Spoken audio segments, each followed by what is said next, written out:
The stagecoach lurched to a halt in front of the dusty general store, and Lillian Taylor pressed her gloved hand against the window, her heart hammering so hard she thought it might crack her ribs right open. Brownsville, Texas sprawled before her in the relentless June heat of 1882, a collection of weathered buildings that seemed to shimmer in waves under the unforgiving sun. Lillian stepped down from the coach, her dark blue traveling dress already sticking to her skin, and clutched the small carpet bag that contained everything she owned in this world. The driver set her trunk on the boardwalk without ceremony, tipped his hat, and climbed back up to his seat. Within moments, the stage was rolling away, leaving her alone in a town where she knew not a single soul. She had come here to marry a man she had never met. The arrangement had been made through letters, carefully worded correspondence between Jacob Emerson, a cattle rancher outside of Brownsville, and the agency in St. Louis that had taken her application. Lillian had read his letters a dozen times during the long journey south, memorizing the neat handwriting, the practical descriptions of his ranch, the cautious optimism in his words. He had written that he needed a wife, someone to help manage his household and perhaps, someday, build a family. He had been honest about the hardships of ranch life, the isolation, the hard work. She had written back with equal honesty, or as much honesty as she could manage. What she had not told him, what she could not tell him, was that she had not spoken a single word in 3 years. The trauma that had stolen her voice was something she kept locked away in the deepest part of her soul, a memory so terrible that even thinking about it made her hands shake and her breath come in short, painful gasps. The fire had taken everything from her, her parents, her younger brother, and the life she had known in Ohio. She had been 20 years old then, and she had screamed until her voice simply stopped working, until the words dried up and left only silence behind. The doctors in St. Louis had examined her, prodded her throat, looked down at her with varying degrees of pity and frustration.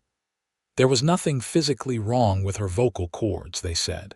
It was all in her mind, a trick of trauma that only time might heal.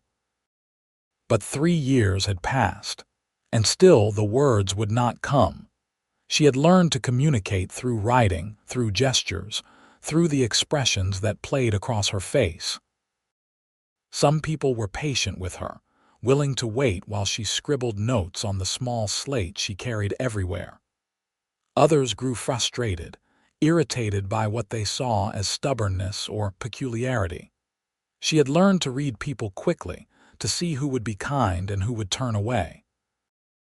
The agency had been reluctant to take her case at first. What man wanted a wife who could not speak? But Lillian had been desperate, and the woman who ran the agency had a soft heart beneath her practical exterior. They had decided not to mention Lillian's condition in the initial correspondence, reasoning that once a man had fallen in love through letters, he might be more accepting of the reality. It was a gamble, and Lillian knew it. But she had no other options, no family to return to, no prospects in St. Louis beyond the charity work at the church that barely kept her fed. A tall figure emerged from the shadow of the general store, and Lillian's breath caught. The man was broad-shouldered and lean, dressed in worn denim and a faded blue shirt, a brown hat pulled low over his eyes against the sun. He moved with the easy confidence of someone comfortable in his own skin, his boots making solid sounds on the wooden boardwalk as he approached. "Miss Taylor." His voice was deep and warm, with a slight drawl that spoke of years under the Texas sun. Lillian nodded, her fingers tightening on the handle of her carpet bag. This was Jacob Emerson, then. Her future husband, if he did not turn her away once he learned the truth. He stopped a respectful distance away, and she could see his face more clearly now. He was handsome in a rugged way, with strong features weathered by sun and wind, lines at the corners of his eyes that suggested he smiled often. His eyes were a startling blue-green, the color of deep water, and they studied her with a directness that made her feel exposed and seen all at once. "I am glad you made it safely," he said. "The journey from St. Louis is not an easy one." He glanced at her trunk. "Let me get that loaded into the wagon. The ranch is about an hour's ride from here." Lillian nodded again, and he moved to pick up her trunk, hefting it with ease. She followed him to a sturdy wagon hitched to 2 horses, both well kept and calm. He set the trunk in the back and then turned to help her up onto the seat. His hand was warm and calloused against hers, the touch brief and respectful. As he climbed up beside her and gathered the reins, he glanced over with a smile. "I imagine you are tired from the journey. We will get you settled at the ranch and you can rest. Mrs. Henderson, my neighbor, has been helping keep the house in order, and she has prepared a room for you." Lillian opened her mouth, the automatic response to thank him rising in her throat, but no sound came out. The familiar panic began to flutter in her chest, and she quickly reached into her bag for the small slate and piece of chalk she always carried. Jacob watched her, his expression curious but not unkind as she wrote carefully, "Thank you. I appreciate your kindness." She held the slate up for him to read, her heart pounding so hard she felt dizzy. This was the moment. This was when he would realize what he had agreed to, when he would see that she was damaged, broken, not at all what he had bargained for. Jacob read the words and his brow furrowed slightly. He looked from the slate to her face, and she saw the understanding dawn in his eyes. "You cannot speak." She shook her head, her fingers already wiping the slate clean to write more, but he held up a hand, stopping her. "Wait," he said softly. "Let me think on this a moment." The silence stretched between them, and Lillian felt tears prick at the corners of her eyes. This was it, then. He would send her back, or at the very least, he would be angry that she had deceived him.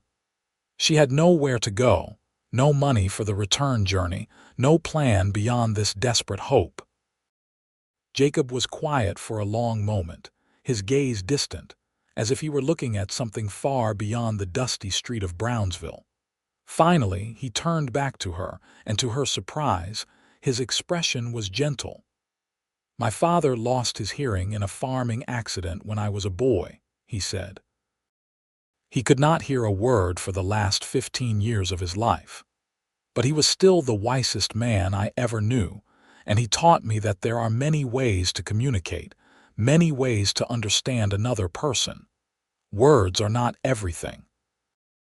He reached out and very carefully, as if she were something fragile and precious, he touched her hand where it rested on the slate. "If you cannot speak, Miss Taylor, then we will find other ways.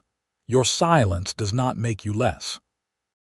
In fact, I think your silence might speak volumes to me if I am willing to listen." The tears spilled over then, sliding down her cheeks before she could stop them. She had expected rejection, anger, disappointment. She had not expected kindness, had not dared to hope for understanding. Jacob pulled a clean handkerchief from his pocket and handed it to her, his movements still gentle. "I will not pretend this is what I expected," he said honestly. "But life rarely gives us what we expect.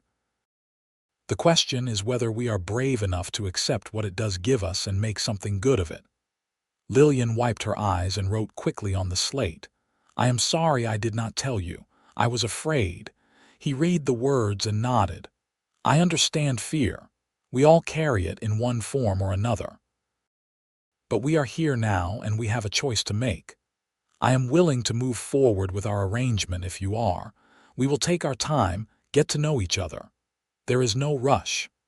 She looked at him, this man who had every right to be angry, who instead was offering her grace she did not deserve.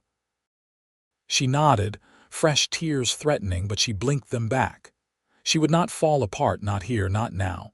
"Good," Jacob said, and he picked up the reins. "Then let us go home." The ride to the ranch took them through open country, the landscape rolling and brown under the summer sun. Mesquite trees dotted the hillsides, and in the distance, Lillian could see cattle grazing, their forms small against the vast sky. Jacob kept up a steady commentary as they drove, pointing out landmarks, telling her about the ranch and the surrounding area. She appreciated that he did not expect responses, that he simply talked, filling the silence with his warm, easy voice. "The ranch has been in my family for 20 years, he said. "My father started it with almost nothing, just grit and determination. When he passed 5 years ago, it became mine. My brother went east to become a lawyer, so it is just me now. I have 3 hired hands who help with the cattle and the horses. Good men, all of them. They live in the bunkhouse on the far side of the property." He glanced at her. "I will introduce you properly once we arrive. They know I went to town to meet my future wife, and they will be respectful. If any of them give you trouble, you let me know." Lillian nodded, wondering how exactly she would let him know if she could not speak, but she appreciated the sentiment. She wrote on her slate, "How large is the ranch?" Jacob leaned over to read it, and she caught the scent of him, leather and sun and something clean like soap. "About 3,000 acres, he said. "We run about 500 head of cattle plus horses. It is not the biggest spread in Texas, but it is mine, and I work hard to keep it going." There was pride in his voice, the kind that came from honest labor and accomplishment. Lillian found herself respecting that, found herself wanting to know more about this man who had shown her kindness when he could have shown her the door. The ranch house came into view as they crested a low hill, and Lillian felt a flutter of something that might have been hope. It was a sturdy structure, built of wood and stone, with a wide porch that wrapped around the front. There were corrals and outbuildings, a barn that looked well-maintained, and in the distance, she could see the bunkhouse Jacob had mentioned. It was not grand, but it looked like a home, like a place where someone could build a life. Jacob pulled the wagon to a stop in front of the house and set the brake. "Welcome to the Double E Ranch," he said. "It is yours now, too, if you will have it." Lillian looked at the house, at the land stretching out in every direction, and felt something loosen in her chest. She had been adrift for so long, unmoored and lost. Perhaps here in this wild, beautiful place she could find her footing again. She wrote on the slate, "It is beautiful." Jacob smiled, and it transformed his face, making him look younger, almost boyish. "I am glad you think so. Come, let me show you inside." He helped her down from the wagon, and together they climbed the steps to the porch. The front door opened before they reached it, and a woman in her 50s stepped out, wiping her hands on her apron. She had kind eyes and graying hair pulled back in a neat bun. "You must be Miss Taylor," the woman said warmly. "I am Agnes Henderson. My husband and I have the spread to the east. I have been helping Jacob keep this place from falling into complete bachelor chaos." Jacob laughed. "Mrs. Henderson has been a godsend. I would be eating nothing but beans and hardtack if not for her." Agnes waved a hand dismissively. "Nonsense. You can cook well enough when you put your mind to it." She turned her attention back to Lillian. "Come inside, dear. You must be exhausted." Lillian followed them into the house, her eyes adjusting to the dimmer interior. The main room was large and open, with a stone fireplace dominating one wall. The furniture was simple but well made, and everything was clean and orderly. There were touches that spoke of a woman's absence, a certain starkness that came from a house kept by men, but it was not unpleasant. "I have your room ready," Agnes said, leading Lillian down a short hallway. "It has a lovely view of the hills, and there is fresh water in the pitcher. You take all the time you need to rest and freshen up. Jacob and I will be in the kitchen when you are ready." She opened a door to reveal a modest bedroom with an iron-framed bed covered in a colorful quilt, a dresser, and a washstand. Sunlight streamed through the window, and as promised, the view was beautiful. Lillian turned to thank Agnes, but again the words would not come. She fumbled for her slate, but Agnes seemed to understand. She patted Lillian's arm gently. "No need for words, dear. I can see you are grateful. Now rest." Alone in the room, Lillian sat on the edge of the bed and let out a long, shaky breath. The events of the day felt surreal, like something that had happened to someone else. She had expected so many different outcomes, but not this. Not kindness, not patience, not Jacob Emerson's gentle insistence that her silence spoke volumes. She stood and moved to the window, looking out at the endless Texas landscape. The sun was beginning its descent toward the horizon, painting the sky in shades of gold and pink. For the first time in 3 years, Lillian allowed herself to feel something like hope. After washing her face and changing into a fresh dress, Lillian made her way back to the main room. She could hear voices from the kitchen, low and companionable. She paused in the doorway, suddenly uncertain. This was all so new, so strange. Jacob looked up and saw her, and his face brightened. "Miss Taylor, please come sit. Mrs. Henderson has made enough food to feed an army." Agnes laughed. "I did no such thing, just a simple supper, nothing fancy." The table was set for 3, and the smell of fresh bread and roasted meat made Lillian's stomach growl, reminding her that she had not eaten since early that morning. She took the seat Jacob indicated, and Agnes served the food, chatting easily about the ranch and the neighbors and the upcoming summer dance in town. Lillian ate quietly, watching the interplay between Jacob and Agnes, the easy familiarity of old friends. When Agnes asked her a direct question, Lillian would write on her slate, and both Jacob and Agnes waited patiently for her to finish, reading her words with genuine interest. "You have lovely handwriting," Agnes observed. "Were you a teacher, perhaps, before you came here?" Lillian shook her head and wrote, "I worked at a church in St. Louis, helping with charity work."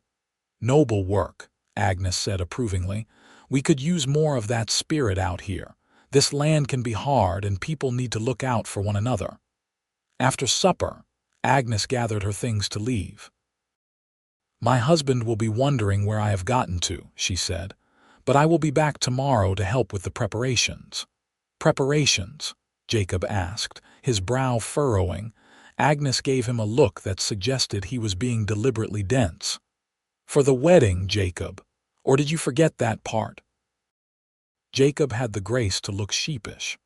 "I thought we might wait a bit, let Miss Taylor get settled." Agnes glanced at Lillian. "That is a kind thought, but you need to think practically. Miss Taylor's reputation will be in tatters if she is living here without being properly married. Best to do it soon, make everything legal and above board." Lillian felt her face flush. She had not thought about the practicalities, had been too caught up in simply surviving the day, but Agnes was right. A woman living alone with a man, even with the best intentions, would be the subject of gossip and worse. Jacob was watching her, his expression serious. "Mrs. Henderson is right, but the choice is yours, Miss Taylor. We can marry as soon as the preacher can come out, or we can wait. I will not force you into anything." Lillian appreciated his consideration, but she was also practical. She had come here to marry Jacob Emerson, and delaying would only make things more complicated. She wrote on her slate, "I am willing to marry soon if you are." Jacob nodded slowly. "Then we will send word to Reverend Matthews. He can come out later this week." Agnes beamed. "Wonderful. I will help Miss Taylor prepare. Every bride should have a proper wedding, even if it is a small affair." After Agnes left, the house felt very quiet. Jacob stood by the fireplace, his hands in his pockets, looking uncharacteristically uncertain.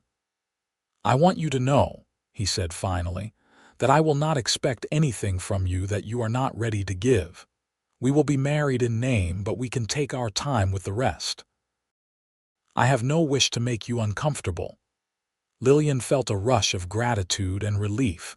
She had not known how to broach that particular subject, had been dreading it in the back of her mind. She wrote, "Thank you. That means a great deal to me." He smiled. "We are partners in this, Miss Taylor. We will figure it out together." The next few days passed in a blur of activity. Agnes proved to be a whirlwind of efficiency, helping Lillian alter one of her better dresses to serve as a wedding gown, preparing food for the small gathering, and generally making sure everything was in order. Jacob's ranch hands, 3 men named Tom, Enrique, and Samuel, were introduced to Lillian.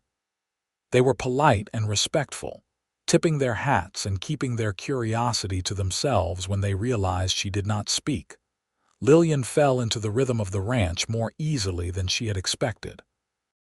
She helped Agnes with the cooking and cleaning, learning the layout of the house and the routines that kept the household running. She discovered that Jacob was an early riser, often up before dawn to see to the cattle and horses. He would return for breakfast, hungry and covered in dust, full of stories about his morning's work. She learned to read his moods, to see when he was tired or frustrated or pleased with how the day had gone. And he, in turn, seemed to be learning to read her, to understand the subtle expressions and gestures that she used to communicate. It was not perfect, but it was a start.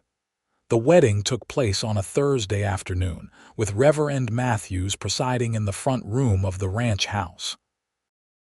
Agnes and her husband George were there, along with the 3 ranch hands and a few neighbors Lillian had not yet met. She wore her altered dress, pale blue with lace at the collar and cuffs, and Agnes had woven wildflowers into her hair. Jacob stood beside her in his best suit, looking handsome and serious. When the Reverend asked if he took Lillian to be his lawfully wedded wife, Jacob's voice was clear and strong. "I do." Then the Reverend turned to Lillian and the room fell silent. Everyone knew she could not speak the traditional vows. She had worried about this moment, had not known how to solve this particular problem. But Jacob had thought ahead. He reached into his pocket and pulled out a piece of paper, which he handed to the Reverend. "Miss Taylor has written her vows," he said quietly. "With your permission, I will read them for her." The Reverend nodded, and Jacob unfolded the paper. Lillian had labored over those words the night before, trying to capture everything she felt, everything she hoped for. Jacob's voice was gentle as he read. "I, Lillian Marie Taylor, take you, Jacob William Emerson, to be my lawfully wedded husband. I promise to be a faithful partner, to support you in times of hardship and celebrate with you in times of joy. I may not have words to speak, but I offer you my heart, my loyalty, and my determination to build a good life together. I do." There were tears on more than one face by the time he finished, and Lillian felt her own eyes sting. Jacob folded the paper carefully and tucked it back in his pocket, then took her hand in his. "By the power vested in me," the Reverend said, "I now pronounce you husband and wife. Jacob, you may kiss your bride." Jacob leaned in slowly, giving her time to pull away if she wanted, but Lillian did not move. His lips brushed hers, soft and brief, a promise sealed with the gentlest of touches. When he pulled back, his eyes were warm and he squeezed her hand. "Hello, Mrs. Emerson," he said softly, and she felt a smile tug at her lips. The small gathering celebrated with food and conversation, and Lillian found herself almost relaxed, surrounded by people who seemed genuinely happy for her and Jacob. Agnes fussed over her like a mother hen, making sure she ate and did not tire herself out. George Henderson, a quiet man with a weathered face, told her that she was welcome to visit their ranch anytime she pleased. As the sun set and the guests began to leave, Lillian found herself alone with Jacob on the front porch. The sky was ablaze with color, and the air had cooled to a pleasant warmth. Jacob leaned against the porch railing, his gaze on the horizon. "I know this is not how you imagined your wedding day," he said, "but I hope it was not too terrible." Lillian pulled out her slate and wrote, "It was perfect. Thank you." He looked at her, and there was something vulnerable in his expression, something that made her heart ache. "I will try to be a good husband to you, Lillian. I cannot promise perfection, but I can promise honesty and hard work." She wrote again, "That is all I could ask for." They stood together in the gathering dusk, and Lillian felt the strangeness of her new reality settling over her. She was married now, bound to this man and this land. It was terrifying and exhilarating all at once. That night, true to his word, Jacob showed her to her room and bid her good night, leaving her alone with her thoughts. She lay in the darkness, listening to the unfamiliar sounds of the ranch, the distant lowing of cattle, the creak of the house settling, the whisper of wind through the mesquite trees. She thought about the fire that had stolen her voice, the long years of grief and isolation. And then she thought about Jacob's kind eyes and steady presence. Perhaps here, in this wild place, she could begin to heal. The days turned into weeks, and Lillian settled into her new life with a determination that surprised her. She took over the management of the household, learning to cook the hearty meals that ranch work demanded, tending the small vegetable garden behind the house, mending clothes and keeping everything in order. It was hard work, but it was purposeful, and she found satisfaction in it. Jacob was a patient teacher, showing her the rhythms of ranch life, explaining the work that needed to be done. He would often take her with him in the mornings, letting her see the cattle and horses, pointing out the landmarks of the property. She loved those mornings, the quiet companionship, the way he would talk to her about everything and nothing, not minding that she could only respond with her slate or a nod. One morning, about a month after the wedding, Jacob took her to see a small grove of trees near a creek that ran through the property. The trees provided a rare patch of shade, and the creek burbled pleasantly over smooth stones. "This is my favorite spot on the ranch," Jacob said, dismounting from his horse and helping Lillian down from hers. "When I need to think, I come here." Lillian walked to the edge of the creek and knelt down, trailing her fingers in the cool water. It was peaceful here, a little pocket of tranquility in the vastness of the ranch. She wrote on her slate, "I can see why you love it." Jacob sat down on a flat rock nearby, his hat pushed back on his head. "Lillian," he said, and there was a hesitancy in his voice that made her look up. "I know we have not talked much about your past, about what happened to you. I do not want to pry, but I also want you to know that if you ever want to tell me, I am here to listen, in whatever way you can share it." Lillian's heart began to pound. She had known this moment would come eventually, but she had not expected it so soon. She sat back on her heels, her hands trembling slightly as she reached for her slate. For a long moment, she simply stared at the blank surface, trying to find the words. How could she write about that night, about the flames and the screaming and the suffocating horror of watching everything she loved consumed by fire? How could she explain that she had tried to save them, had crawled through the smoke and heat, but had been too late, always too late?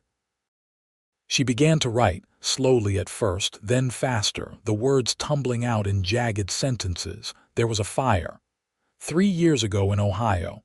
My family was inside. I tried to save them. I could not. I screamed until I could not scream anymore. The doctors say there is nothing wrong with my voice, but the words will not come. She held up the slate for Jacob to read, her hands shaking so badly the words were almost illegible. He read in silence, his expression grave, and when he looked up, there was such compassion in his eyes that she felt tears spill down her cheeks.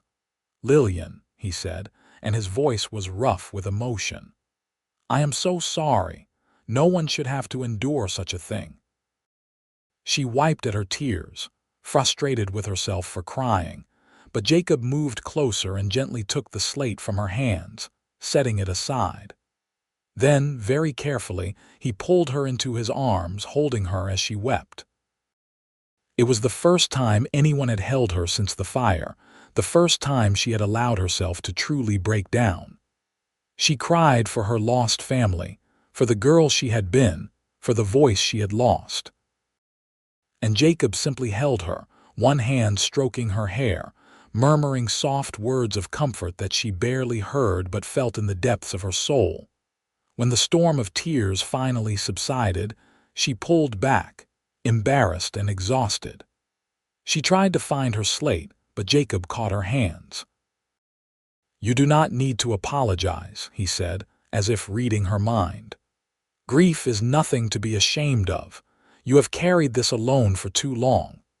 She looked at him, at this man who had become her husband, her partner, and felt something shift inside her. He was not frightened by her tears, not put off by her pain. He simply accepted it, accepted her in a way no one else ever had. She reached for her slate and wrote, "Thank you for understanding." He smiled, though it was tinged with sadness. "We all have our scars, Lillian. Yours are just more visible than most." They sat by the creek for a long time, the silence between them comfortable now, no longer weighted with unspoken things. When they finally rode back to the ranch house, Lillian felt lighter, as if some of the burden she had been carrying had been shared, lessened by Jacob's quiet strength. That night, as she lay in bed, she thought about the way he had held her, the gentleness of his touch. She had been so afraid of marriage, of the physical demands that would come with it, but Jacob had not pushed, had given her space and time. She found herself wondering what it would be like to truly be his wife, not just in name but in every sense. The thought made her nervous, but it also made her curious. The summer wore on, hot and relentless. The work on the ranch was constant, with cattle to move, fences to mend, and the ever-present threat of drought to worry about. Jacob and his men worked from dawn until dusk, and Lillian did her part to keep them fed and the household running smoothly. She had become friends with Agnes Henderson, who visited often and taught her the skills she needed to thrive in this harsh environment. Agnes showed her how to preserve food, how to doctor minor injuries, how to read the sky for signs of weather. She also provided companionship and conversation, even though Lillian could only participate by writing. One afternoon, Agnes sat with Lillian on the porch, shelling peas into a large bowl. "You have done well here," Agnes said, glancing at Lillian with approval. "Jacob is a different man since you came, lighter somehow, happier." Lillian felt a flush of pleasure at the words. She wrote, "He has been very kind to me." Agnes laughed. "Kind is one word for it. That man is smitten, though he may not fully realize it yet. I see the way he looks at you when he thinks no one is watching." Lillian's heart skipped. She had noticed Jacob's attentiveness, the way he always made sure she was comfortable, the way his eyes would seek her out when he came in from working. But she had assumed it was simply duty. The care one would show a responsibility. The idea that he might feel something more was both thrilling and terrifying. She wrote, "I do not know what to do with that information." Agnes patted her hand. "You do not have to do anything, dear. Just let things unfold as they will. Love has its own timeline." That evening, Jacob came in later than usual, his face lined with fatigue. Lillian had kept his supper warm, and she served it to him as he washed up at the basin. He ate in silence, and she could see the tension in his shoulders, the way he rubbed at the back of his neck. When he finished, she brought him a cup of coffee and set it before him. He looked up, surprised, and then smiled. "Thank you, Lillian. You are always thinking of what I need." She wrote quickly, "You work too hard," he chuckled. "Such is the life of a rancher." There is always more work than there are hours in the day.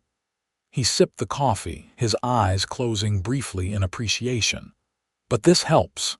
She hesitated, then wrote, "Is there anything I can do?" He looked at her, and there was something in his gaze that made her breath catch. "You do more than you know," he said softly. "Having you here, knowing you are waiting when I come home, it makes all the hard work worthwhile." She felt heat rise in her cheeks, and she looked down at her slate, unsure how to respond. Jacob reached across the table and gently lifted her chin so she was looking at him again. "I mean it, Lillian. You have become so important to me, more important than I ever expected." His thumb brushed her cheek, a feather-light touch that sent shivers down her spine. "I know I promised we would take our time, and I stand by that. But I want you to know that I care for you deeply. You are not just a convenience or a solution to loneliness. You are my wife, and I am grateful for you every single day." Lillian's eyes filled with tears, but these were different from the tears of grief she had shed by the creek. These were tears of something she had not felt in a very long time, something that felt dangerously like joy. She reached up and covered his hand with hers, pressing it against her cheek. She wished desperately that she could tell him what his words meant to her, how they were healing something inside her that she had thought was broken beyond repair.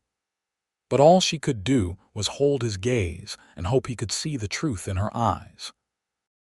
"Your silence speaks volumes to me," Jacob said, echoing the words he had spoken that first day. "I can see what you feel, even without words." That night Lillian lay awake for a long time, her heart full of emotions she could not name. She realized that she had been falling in love with Jacob Emerson slowly, quietly, without even noticing it happening. His kindness, his patience, the way he treated her as an equal partner, it had all worked its way into her heart, filling spaces that had been empty for so long. She was in love with her husband. The realization was both wonderful and terrifying. What if he did not feel the same? What if she was reading too much into his kindness? But then she remembered Agnes's words, the way Jacob looked at her, the gentleness in his touch. Perhaps, just perhaps, he was falling in love with her too. The following Sunday, Jacob suggested they attend the church service in Brownsville. Lillian had been to town a few times for supplies, but she had not yet attended a service, and she was nervous about it. Church meant people, questions, curiosity about the silent woman who had married Jacob Emerson, but Jacob seemed to sense her anxiety. As they rode into town in the wagon, he said, "If anyone makes you uncomfortable, we will leave. You do not have to prove anything to anyone." The church was a simple wooden building at the edge of town, and it was full when they arrived. Heads turned as they walked in, and Lillian felt the weight of curious stares. But Jacob kept his hand on the small of her back, a steady presence, and he led her to a pew near the middle. Reverend Matthews delivered a sermon about patience and understanding, and Lillian wondered if he had chosen the topic with her in mind. After the service, several people approached to greet them.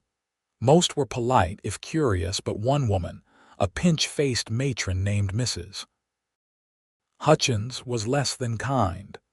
"I heard your wife cannot speak," she said to Jacob, her tone dripping with false sympathy. "Such a shame. How do you manage?" Jacob's expression turned cold. "We manage just fine, Mrs. Hutchins. My wife is intelligent and capable, and her inability to speak does not diminish her worth in any way." Mrs. Hutchins sniffed. "Well, I suppose you know your own business best." As she walked away, Lillian felt a surge of gratitude for Jacob's defense. She pulled out her slate and wrote, "Thank you for standing up for me." He looked down at the words and then at her. "Always," he said firmly. "I will always stand up for you." They spent the rest of the morning in town, picking up supplies and chatting with the more friendly townspeople.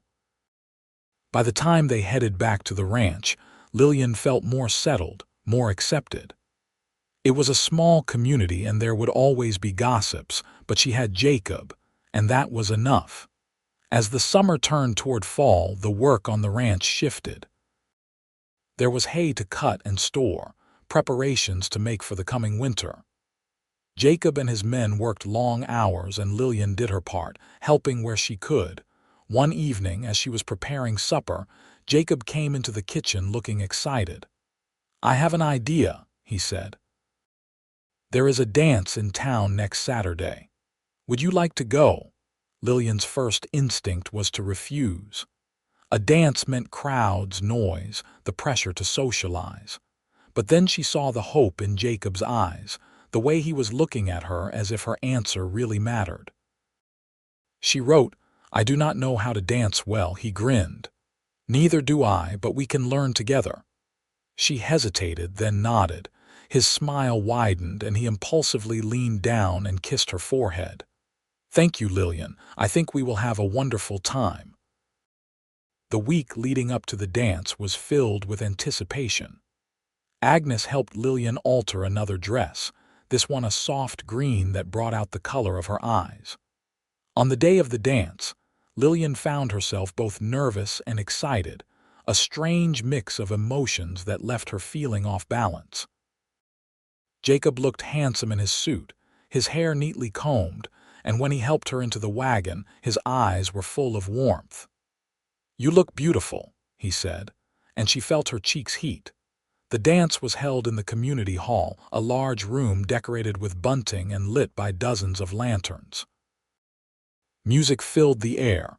A lively tune played by a small band, and people were already dancing, their laughter and conversation creating a cheerful din.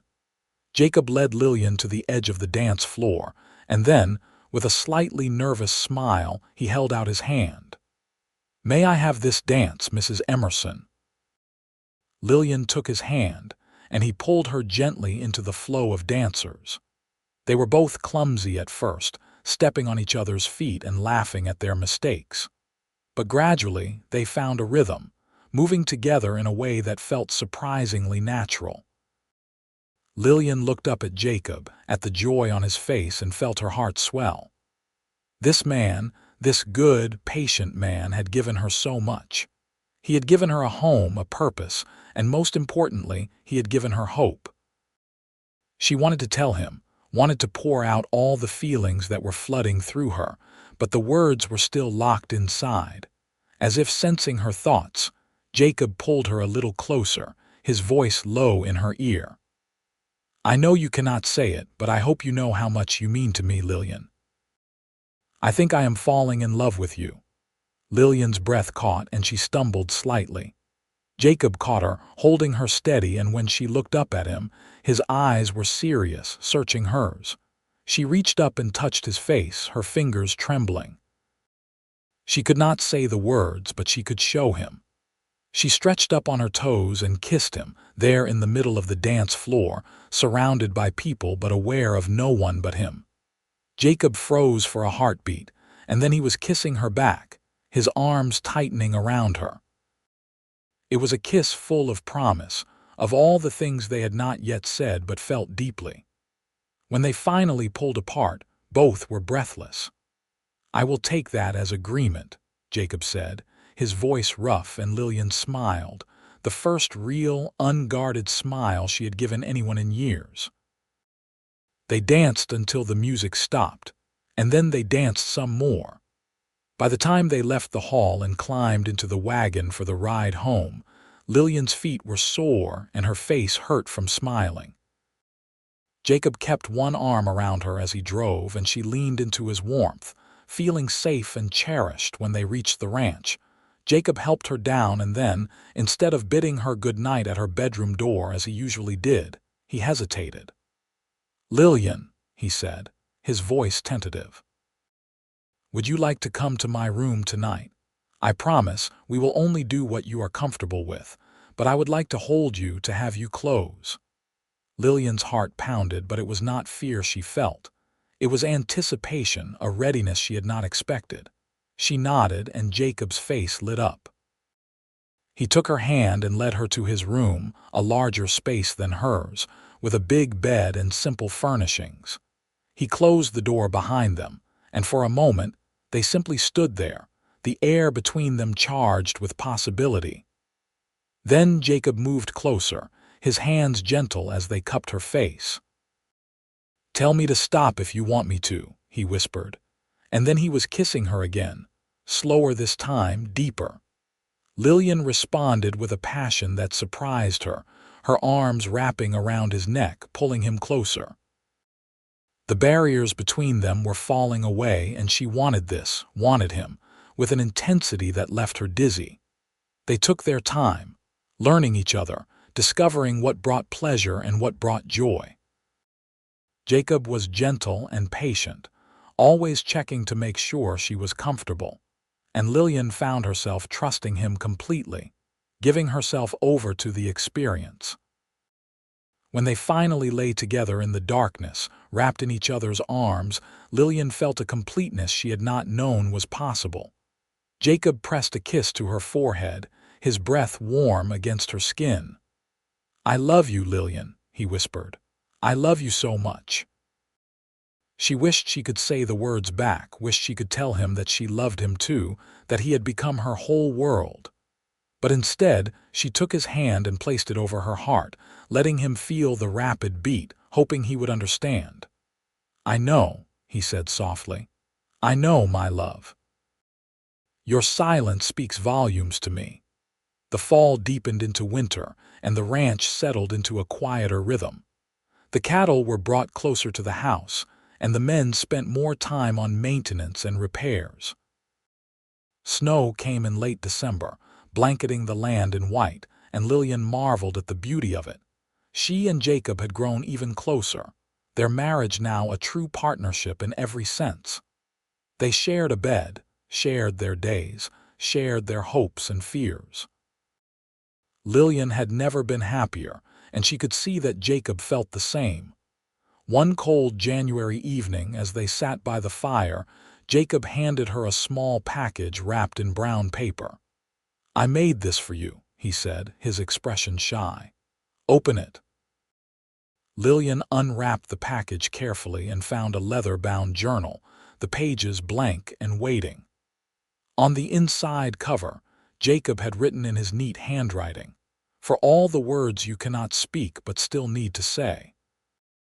Tears filled her eyes as she looked at the journal, at this thoughtful, perfect gift. She pulled out her slate and wrote, "It is beautiful, thank you."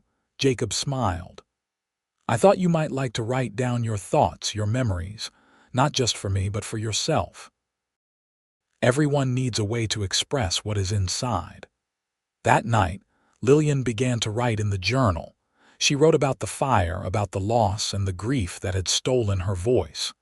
She wrote about the long years in St. Louis, the fear and uncertainty. And then she wrote about coming to Texas, about meeting Jacob, about falling in love. The act of writing was cathartic, a way to process everything she had been through. She filled page after page, and as she wrote, she felt something inside her begin to shift, to loosen. The trauma that had held her captive for so long was still there, but it no longer defined her. She was more than her silence, more than her pain. She was Lillian Emerson, wife, partner, and survivor. Spring came early, bringing with it warmer weather and the renewal of life. The ranch burst into activity again, with calving season and branding and all the work that came with it. Lillian worked alongside Jacob, and she found herself loving the rhythm of ranch life, the connection to the land and the animals. One morning in late April, Lillian woke feeling strange, a queasiness in her stomach that made her reluctant to get out of bed. She managed to get dressed and make her way to the kitchen, but the smell of coffee made her stomach lurch, and she barely made it outside before she was sick.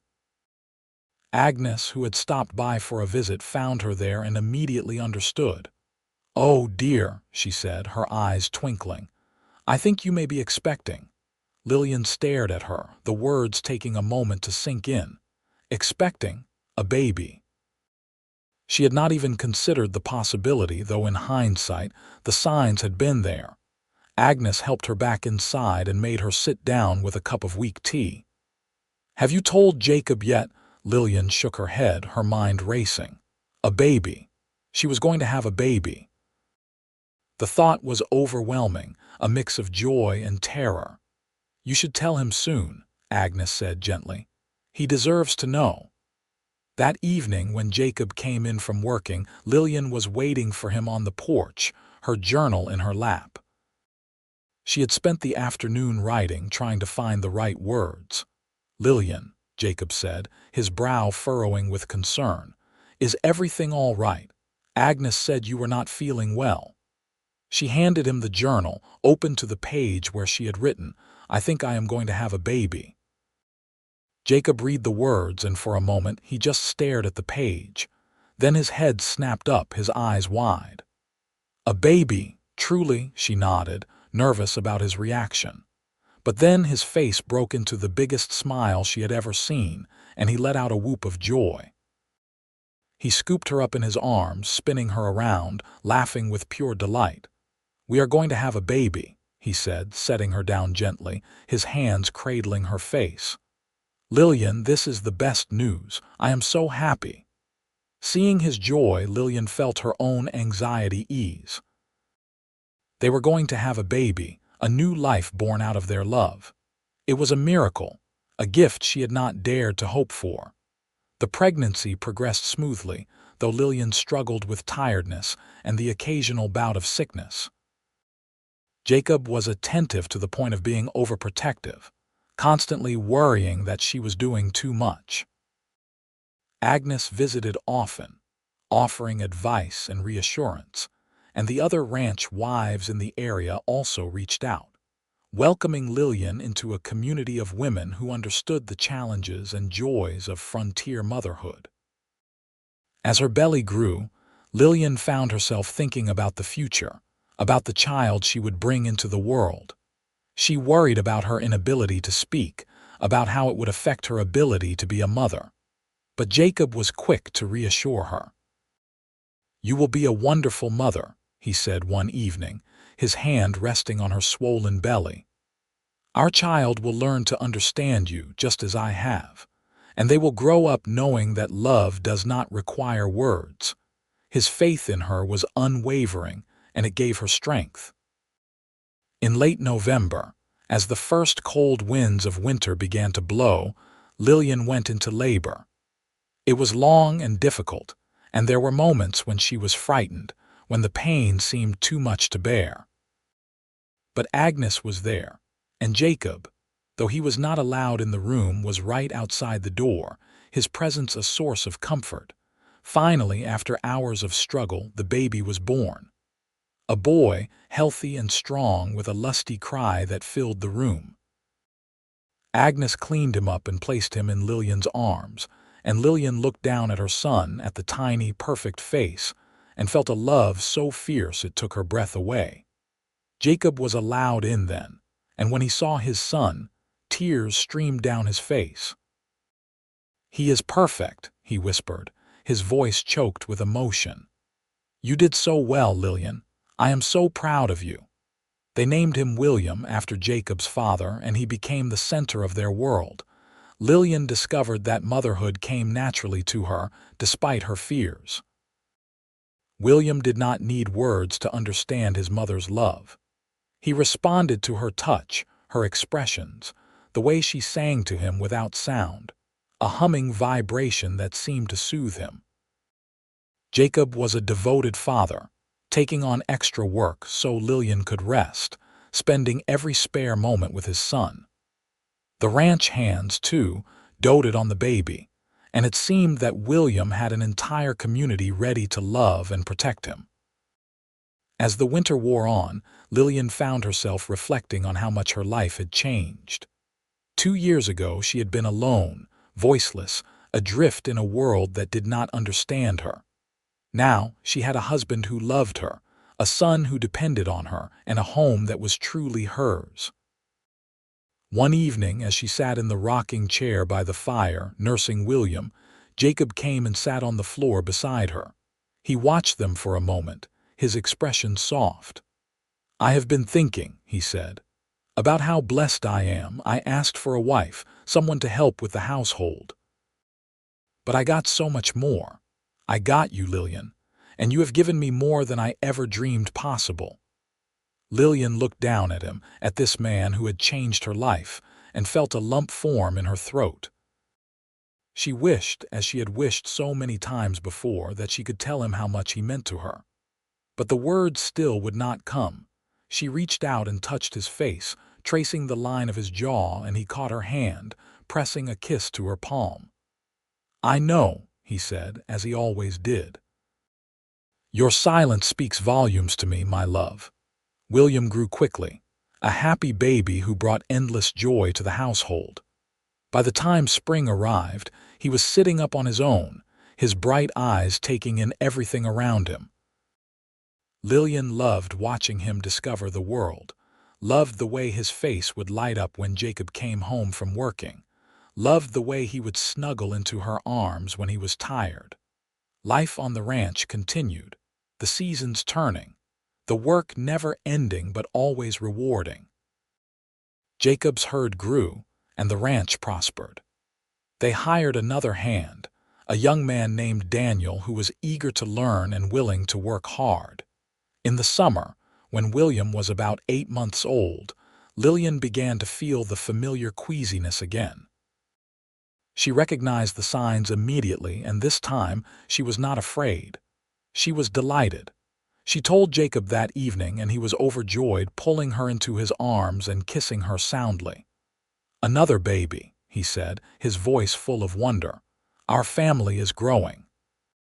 The second pregnancy was easier than the first, perhaps because Lillian knew what to expect. She continued to help with the household, though Jacob insisted she take frequent rests. William kept her busy, his energy seeming boundless, and Lillian marveled at how quickly he was growing. The following spring, as the wildflowers bloomed across the Texas hills, Lillian gave birth to a daughter. This labor was shorter, and the baby arrived in the early morning hours, just as the sun was rising. She was smaller than William had been, but just as healthy, with a cap of dark hair and her father's blue-green eyes. They named her Rose, after Lillian's mother, and she was a quiet baby, content to watch the world from her mother's arms. William, now a toddler, was fascinated by his little sister, always wanting to touch her and see what she was doing. With 2 children, the household became even busier. Lillian's days were full of cooking, cleaning, and caring for the babies, but she would not have traded it for anything. She had a family, a purpose, and a love that filled every corner of her heart. Jacob was a hands-on father, helping with the children whenever he could. He would take William out to see the horses and cattle, teaching him about the ranch even though the boy was still so young. And he would sit with Rose in the evenings, holding her gently, singing to her in his deep, soothing voice. One evening, as they sat together on the porch, William playing at their feet and Rose asleep in Lillian's arms, Jacob turned to her. "Do you ever regret it?" he asked quietly. "Coming here, marrying me, taking on this life?" Lillian looked at him, surprised. She set Rose carefully in the cradle beside her and picked up her slate. She wrote, "I have never regretted it. You and our children are my whole world." Jacob read the words and his eyes grew bright. "I am glad," he said, "because I cannot imagine my life without you." They sat in comfortable silence, watching the sun set over the ranch, and Lillian felt a deep sense of peace. This was her life now, her home, her family.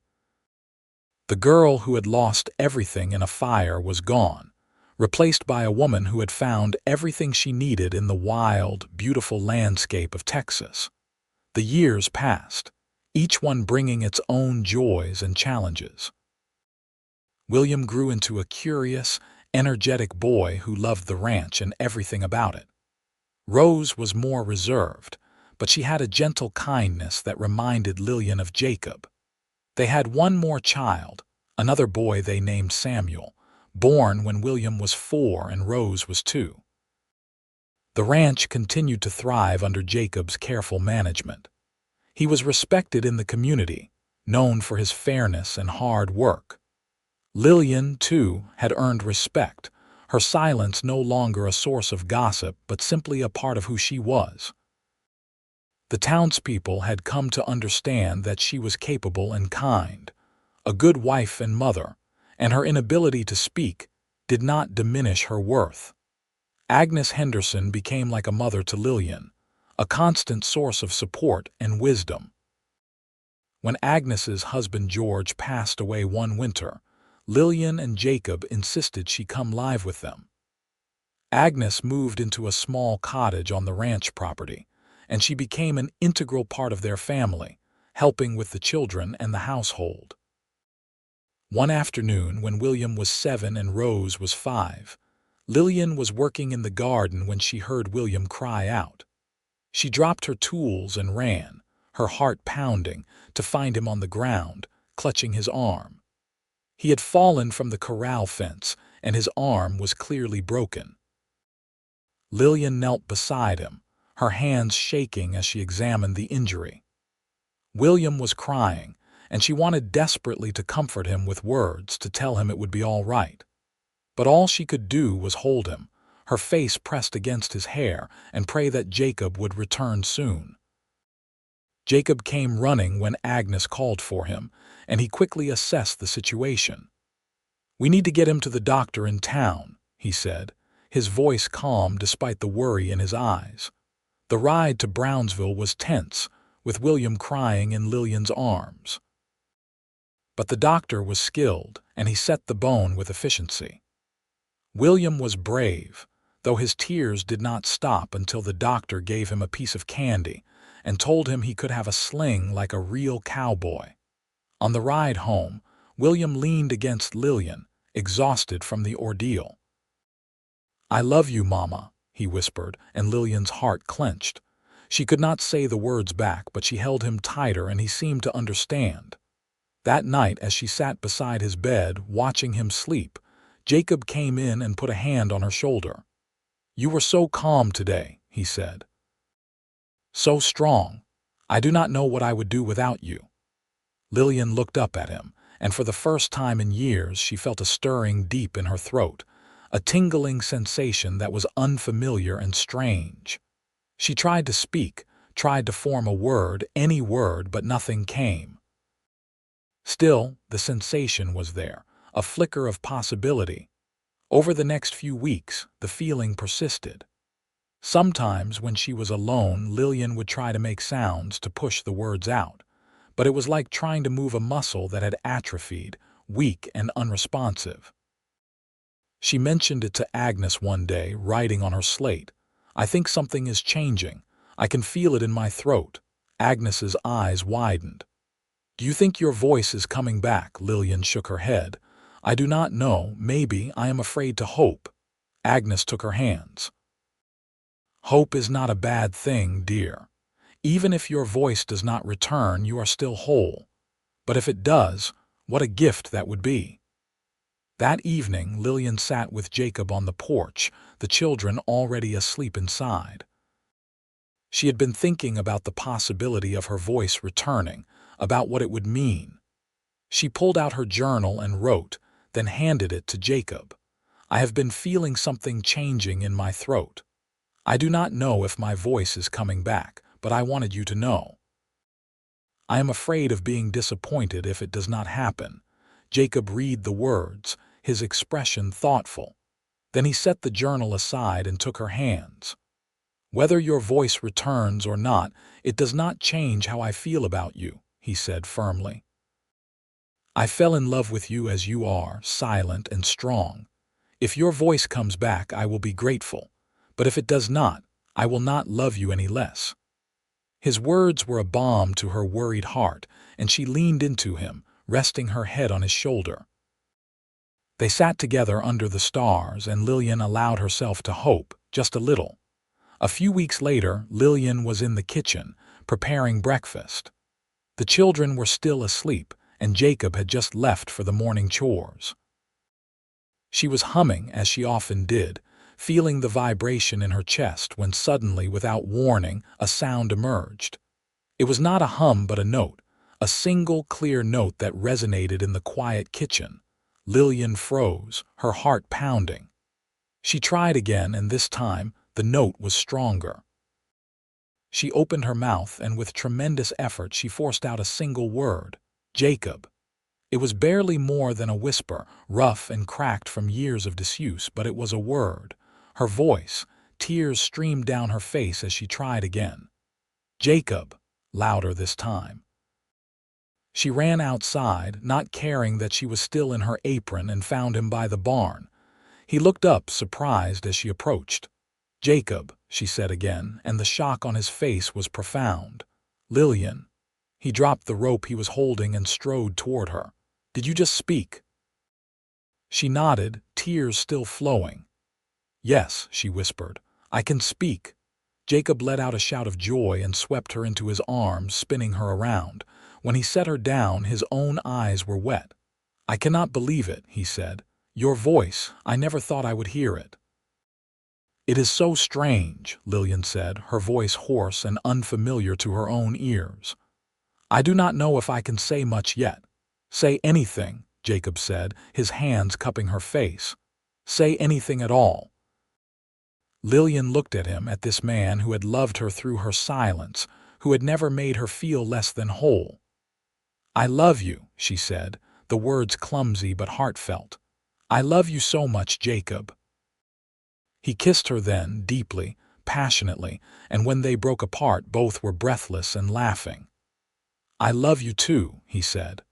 I have always known, but hearing you say it, it is the most beautiful thing I have ever heard. Over the following days, Lillian practiced speaking, gradually strengthening her voice. It was a slow process, and there were times when she was frustrated by her limitations. But with Jacob's encouragement and Agnes's support, she persevered. The children were amazed when they heard their mother speak for the first time. William, now old enough to understand, asked 100 questions. Rose simply climbed into Lillian's lap and said, You sound nice, Mama. Little Samuel, who was only 2, did not seem to notice much difference, but he liked when Lillian sang to him, her voice soft and gentle. As Lillian's voice grew stronger, she found herself talking more, sharing stories and thoughts that she had kept bottled up for so long. She told Jacob about her childhood, about her family, about the happy memories from before the fire. She told him her fears and hopes, and he listened to everything, treasuring each word. But there were also times when Lillian chose silence, when words were not necessary. She had learned the value of quiet, the power of communication that did not rely on speech. And Jacob understood, never pushing her to speak when she did not want to. One evening, about a year after her voice returned, Lillian and Jacob stood on the porch, watching their children play in the yard. William was teaching Rose how to rope a post, and Samuel was toddling after them, laughing with delight. We have built a good life here, Lillian said, her voice now strong and clear. Jacob nodded, his arm around her waist. We have, and it is only going to get better. They stood in comfortable silence, watching the sun set, and Lillian thought about the long journey that had brought her here. The fire had taken so much from her, but it had also led her to this place, to this man, to this life. She had survived the worst and found something beautiful on the other side. You ever think about how different things could have been? She asked. Jacob looked at her. Sometimes, but I am grateful for how things turned out. If you had not come to Brownsville, if we had not married, I cannot imagine what my life would be. Mine either, Lillian said. She turned to face him, her hand resting on his chest. You saved me, Jacob. You gave me a reason to keep going when I thought I had nothing left. No, Jacob said, shaking his head. You saved yourself. I just gave you a place to land. You did the rest. They kissed, a long, sweet kiss full of love and gratitude. When they pulled apart, Lillian rested her head on his shoulder, and they stood together as the stars began to appear in the darkening sky. The years continued to pass, each one adding to the rich tapestry of their lives. The ranch grew and prospered, and their children grew into strong, capable young people. William, serious and responsible, took on more and more of the ranch work, learning everything Jacob could teach him. Rose, kind and gentle, had a gift with animals and spent hours caring for the horses. Samuel, the youngest, was full of mischief and energy, always finding new adventures. Lillian's voice remained strong, and she used it to tell her children stories, to sing lullabies, to call them in for supper. But she also taught them the value of silence, the importance of listening, of paying attention to what was not said as much as what was. Agnes lived with them until her death at the age of 75, surrounded by the family that loved her. It was a peaceful passing, and Lillian grieved deeply for the woman who had been like a mother to her. Jacob and Lillian celebrated their 20th wedding anniversary with a quiet dinner, just the two of them. The children were old enough now to manage on their own for an evening, and Jacob had taken Lillian to their special place by the creek, the spot where she had first told him about the fire.